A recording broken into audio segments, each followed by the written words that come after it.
Hi there, I'm Karen McCarthy, and it's time to Karen-ize. Today's Wednesday when we talk about spiritual health, and I have a fun story to share with you, or a cool story. I don't know how to describe it, but it's called Long Forks. You may have already heard it.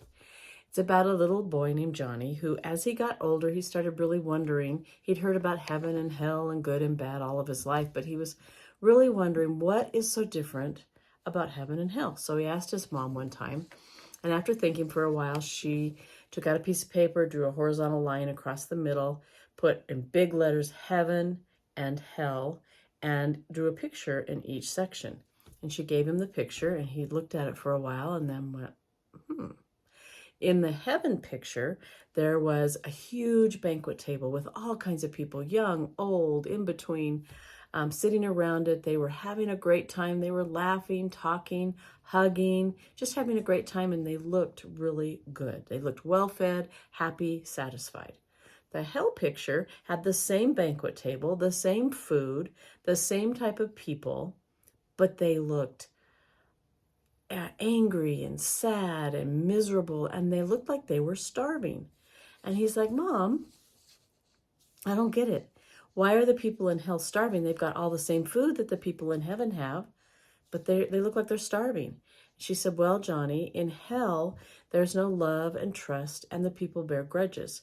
The spirit of giving and sharing isn't there, and they're selfish and think only of themselves.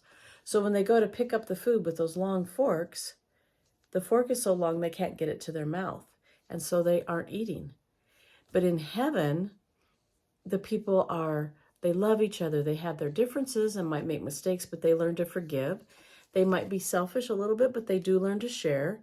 They learn to give without first taking. When a man is hungry, all he has to do is ask. Sometimes he doesn't even have to. Someone across the table will get food on their long fork and reach it over to his mouth, and he can eat. So in heaven, they're sharing. They don't allow those obstacles to deter them. They feed each other, and they have the spirit of giving and sharing that breeds more love, and that makes them happier physically and emotionally. Each one of us has the power to make life heaven or hell for someone else. So she said to him, use your power to make heaven a place on earth, and then we all will experience heaven. I love that story.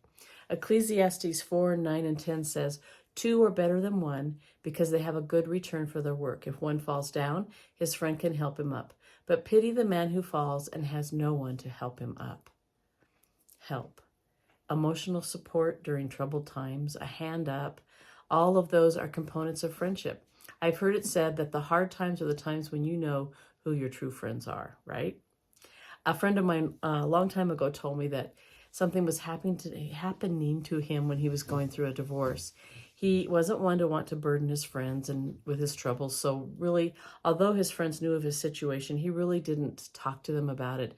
They didn't know how desperate he felt at times. But he was constantly amazed because they would show up unexpectedly. They would call, show up, bring him food, do something to show him that they were thinking of him. A lot of times they said they didn't know why they were there, but they had felt a compelling need to come to his side. You know, God's blessed us with this thing called friendship, and it has so many layers: companionship, support, encouragement, accountability, a hands up, and so much more. So use this gift wisely. Be a friend, but also accept the help and support of a friend when it's needed.